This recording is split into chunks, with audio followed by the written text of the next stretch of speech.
Y tenemos a esta hora de la noche al congresista del bloque magisterial Edgar Tello, y hay que decirlo, una persona que es muy cercana al expresidente de la República, justamente Pedro Castillo. Congresista Tello, gracias por estar con nosotros. No, gracias por la invitación, Pilar, y bueno, acá estamos para aclarar las cosas. Y empezamos con las protestas, porque eso es lo que nos preocupa a los más de 33 millones de peruanos, porque esto se ha generalizado, de acuerdo a la policía y a los informes de inteligencia que se están realizando de las 24 regiones, en 13 ya se estarían movilizando diferentes organizaciones, grupos, y muchos de ellos con la intención de llegar aquí a la capital. ¿Qué hacer? ¿Cree realmente que el estado de emergencia que ya ha sido oficializado esta tarde calmen los ánimos, permitan controlar esta situación de desgobierno? Bueno, al respecto, es algo que no debería haber pasado, ¿no? El estado de emergencia, pero es una respuesta a una indignación nacional que ha salido a movilizarse de manera pacífica, pero lamentablemente vemos a infiltrados que ya están entrando en salvajismo, vandalismo, en delincuencia, que ya degenera la lucha, por más justa que sea la lucha de la población, ¿no? Y obviamente esperamos de que este estado de emergencia pueda calmar los ánimos, porque aquí lo que se requiere es el diálogo, la comunicación para poder llegar a soluciones, y no con la violencia no vamos a llegar a ningún lado. ¿Y cómo llegar a un diálogo con este tipo de situaciones? Y eso es lo que justamente ha dicho la presidenta Dina Boluarte, porque lo que se está planteando es impulsar a nivel de regiones diálogos desde los gobiernos regionales, municipales, las autoridades locales y también las organizaciones de base, para poder recoger en cada zona desde ahí, y no impuesto desde la capital, los principales reclamos y necesidades que tiene la población más vulnerable. Acá hay un trabajo integral, ¿no? El Ejecutivo con los gobiernos locales, y de esta manera poder conversar con la población que está saliendo a manifestarse, a movilizarse. ¿Usted está de acuerdo con esas protestas? Cuando son dentro del marco del Estado de Derecho, pacíficas, como antes lo hacíamos el magisterio cuando hemos estado en lucha, ¿no? Por un pliego, una plataforma, indudablemente, pero ya cuando se suman hechos que degeneran la protesta social, por más justa que sea, porque ya vemos que hay hechos infiltrados, que están ya atentando contra la propiedad pública, privada, que rechazo acá tajantemente. ¿Usted coincide entonces, ¿no?, con los representantes del Ejecutivo que dan cuenta de que hay infiltrados, de que hay asusadores, que se ha mal utilizado el recurso público, mencionando la mala función de algunos subprefectos y prefectos, por los que su designación ha quedado sin efecto? Bueno, eso tendrá que investigarse, el Ejecutivo tendrá que determinar el nivel de responsabilidad, si es así, ¿no? Si es así, sería bastante grave, pero tienen que ellos culminar la investigación y determinarlo, ¿no? Y bueno, una primera acción, de acuerdo a lo que han manifestado, es haber dejado sin efecto las encargaturas de prefectos y subprefectos. ¿Usted está de acuerdo con esa acción, esa primera acción del gobierno de Boluarte? Ha determinado, bajo los informes, indudablemente que está bien, pero tiene que culminar para que llegue a los responsables, y de todos los que están generando actos vandálicos, delincuenciales también, ¿no? Porque tienen que asumir su responsabilidad y no pueden desnaturalizar una protesta justa quizás de la población, porque mucho de la población se escucha hablar, ¿no? Que desean una nueva constitución, asamblea constituyente, ¿no? Adelanto de elecciones. ¿Usted desea todo eso? No, escucho a la población, y obviamente la población también quiere ser escuchada, ¿no? Y yo particularmente digo, ¿no? Si es nuevas elecciones, si tenemos que irnos todos, nos iremos todos. Pues, bueno, se van a tener que ir todos, claro, ¿no? Ahora sí. El problema es ponerse de acuerdo en la fecha, claro, porque primero se dijo en abril del 2024, luego ahora se ha dicho en noviembre o diciembre del 2023, pero es una fecha que no es aceptada por muchas organizaciones, incluso tampoco por la CGTP y otros sindicatos. Ahora, hablando de las protestas, hay información, y lo presentábamos hace instantes, que usted estaría detrás del financiamiento de estas manifestaciones, que habría tenido justamente reuniones en Arequipa. ¿Qué tendría que responder sobre eso? Bueno, a mí me sorprende que me quieran involucrar en hechos que totalmente no tienen nada que ver con esta acusación, porque en el titular del Comercio sale instigadores, y más abajo dice que yo soy uno de los que financio, ¿no? Sería bueno que me hagan llegar esa prueba que dicen que es eso la acusación. Usted no es instigador. No tengo nada que ver con ¿Ha tenido algún tipo de comunicación con Betsy Chávez, con Guido Bellido, con el congresista Bermejo? No.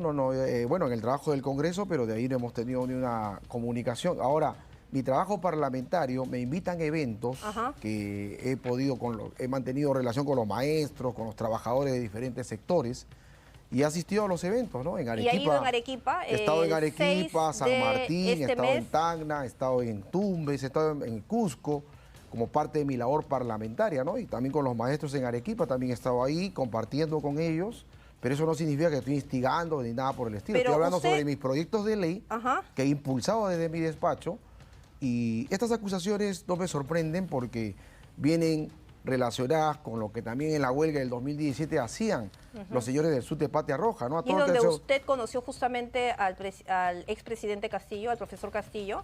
Claro, hemos estado en la lucha, pero quería terminar la idea que viene de a todos aquellos que nos oponemos o mejor dicho, queremos la democratización de la derrama, ya nos sacan de terroristas, Movadez.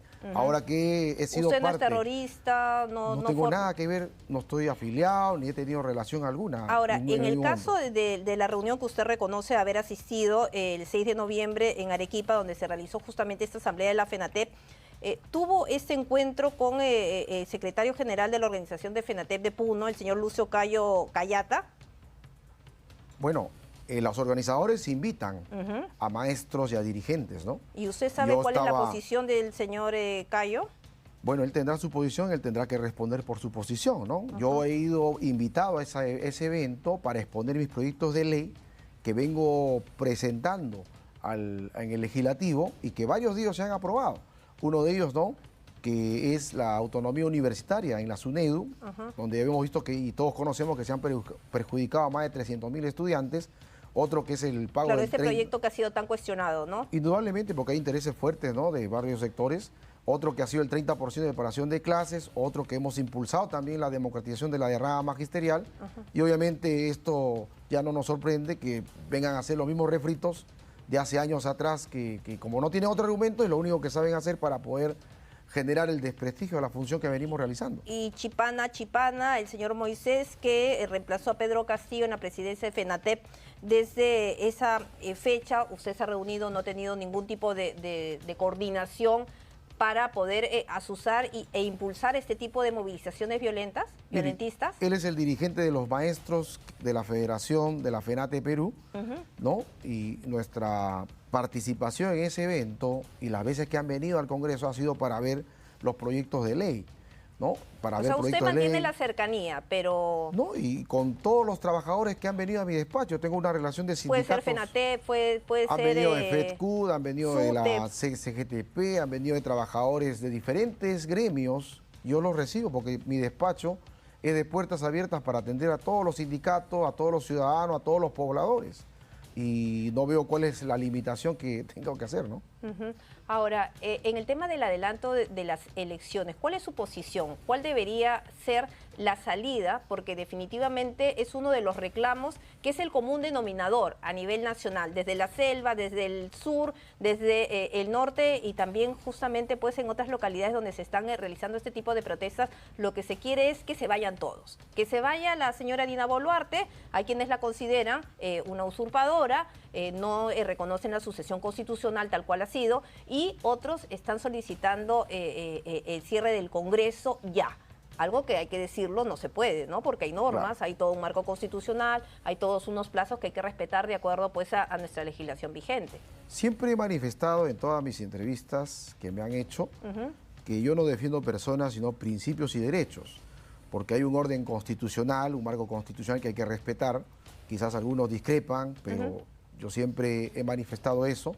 Ni cierre del Congreso, ni vacancia, ni renuncia eran la solución al problema. ¿Y cuál era la solución? Pero el problema que prácticamente ha sucedido en nuestro país es que el mal asesoramiento que ha tenido el compañero Pedro Castillo ha hecho que incurra en un error que debe ser investigado. ¿Un también error el círculo un cercano, ¿no? Bueno, las autoridades ya determinarán el nivel de responsabilidad, ¿no? Y lo que ha habido en nuestro país es una sucesión constitucional que... O sea, para usted la presidenta sí es Dina Boluarte. yendo del marco legal, hay una sucesión constitucional que ha llevado a... El expresidente es Pedro Castillo, porque vemos las cartas que él está publicando desde la DIROES, donde se sigue llamando presidente de la República, donde hace este llamado, además, ciertamente asusando a la población. En vez de aprovechar la simpatía, la empatía, el apoyo que tienen algunos sectores, en vez de aprovechar eso y hacer un llamado a la calma, prácticamente está asusando a la población a seguir enfrentándose entre unos y otros. Bueno, el llamado que hace es a la población a mantener de alguna manera la calma. No. Y bueno, en ningún momento ha hecho un llamado a la calma. Bueno, yo puedo expresarlo así, de repente no, y a las investigaciones...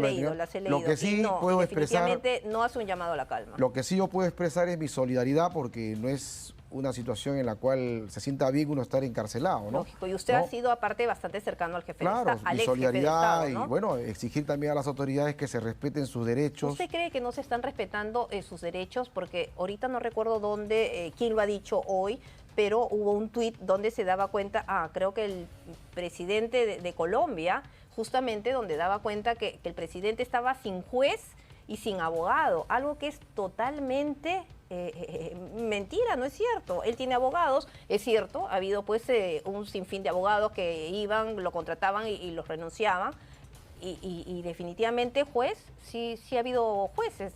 Claro, lo que podría reiterar es que se respeten sus derechos como ciudadano, como autoridad que ha sido, y sus derechos fundamentales, ¿no? A la salud, a la vida. ¿O no? Y eso creo que debe primar el debido proceso y todo el procedimiento que corresponde para que no se vea afectado en sus garantías constitucionales que le corresponde también a él, y creo que con eso también la población puede estar más tranquila.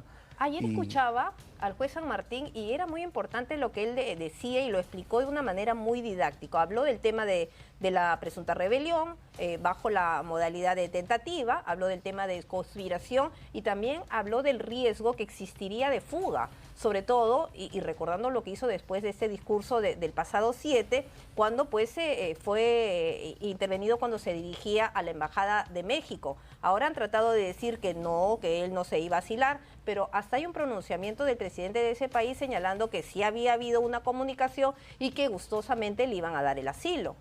Es parte de la investigación y la aclaración que tiene que hacer en el proceso que se está desarrollando para que pueda aclarar, ¿no? Y obviamente ya la autoridad tomará la decisión que corresponda.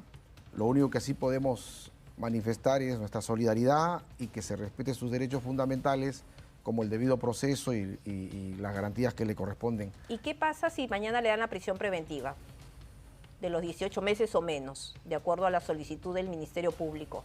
¿Ustedes van a respetar lo que está decidiendo la justicia de nuestro país?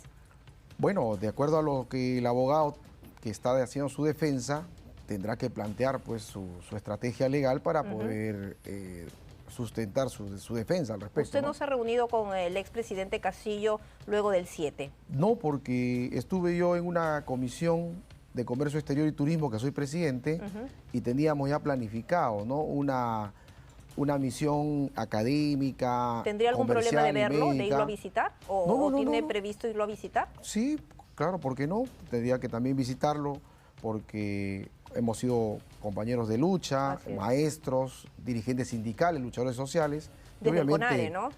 ¿Perdón? Desde el CONARE.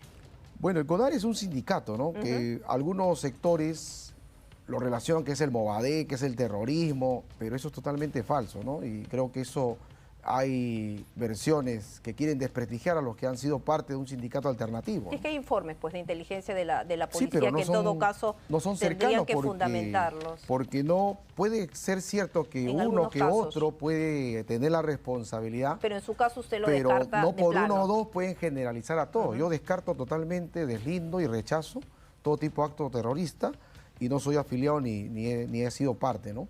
¿Y qué le parece a usted sobre el tema del marco constitucional?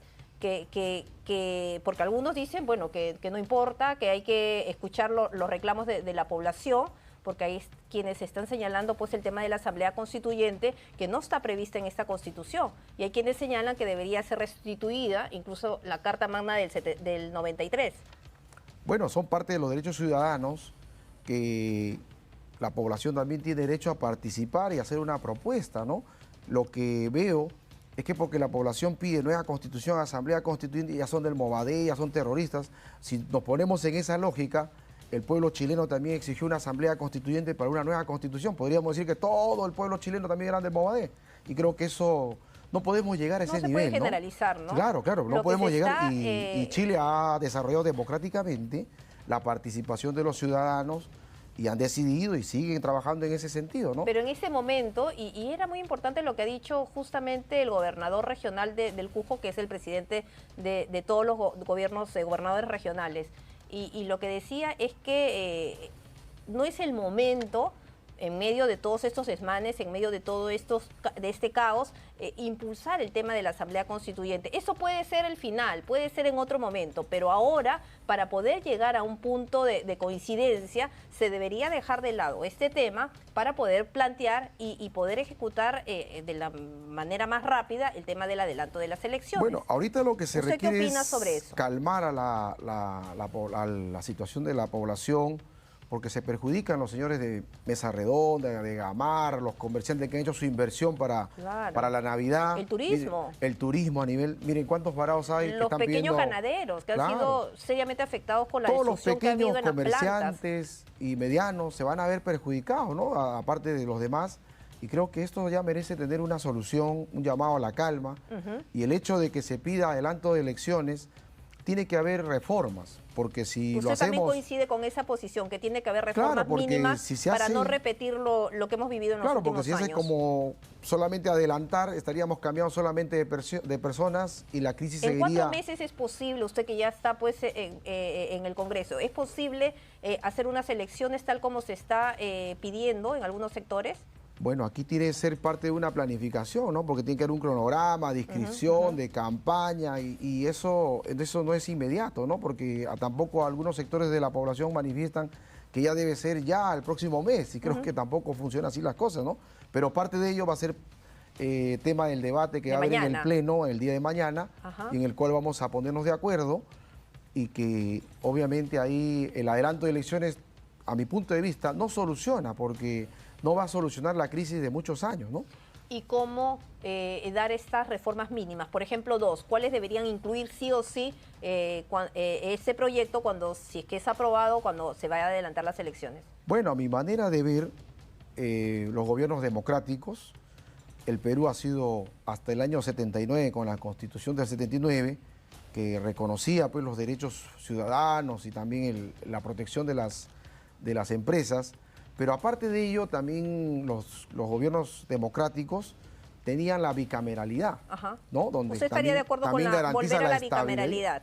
Claro, porque esa Constitución del 79, porque yo escucho a varios que dicen, no, que restituyan la Constitución del 79. En varios letreros del día de hoy. No, restitución de la Constitución del 79.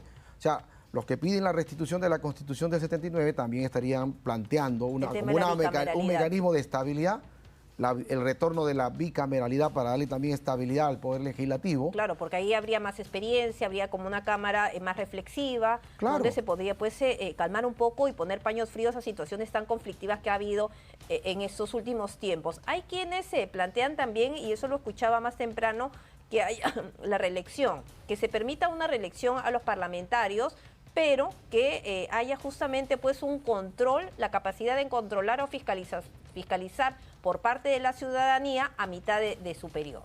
No me parece nada mal, porque en varios países democráticos también hay, y aparte quien le da el respaldo popular al candidato es la población. Si el candidato ha trabajado bien, le darán el respaldo y lo volverán a reelegir, ¿no? ¿Por qué recortar también ese derecho, ¿no? Entonces, y mañana va el ministro, ¿no? El ministro de Justicia, para poder sustentar este proyecto de adelanto por parte del Ejecutivo. Sí, escucharemos la propuesta y será tema de debate, y daremos también nuestro punto de vista y en aras de buscar la calma en la población y la solución a estos problemas, ¿no? Que ya esperamos que se calmen, porque si bien es cierto, las luchas son justas, pero ya los infiltrados, el vandalismo, la delincuencia que se está infiltrando, está desnaturalizando esta lucha.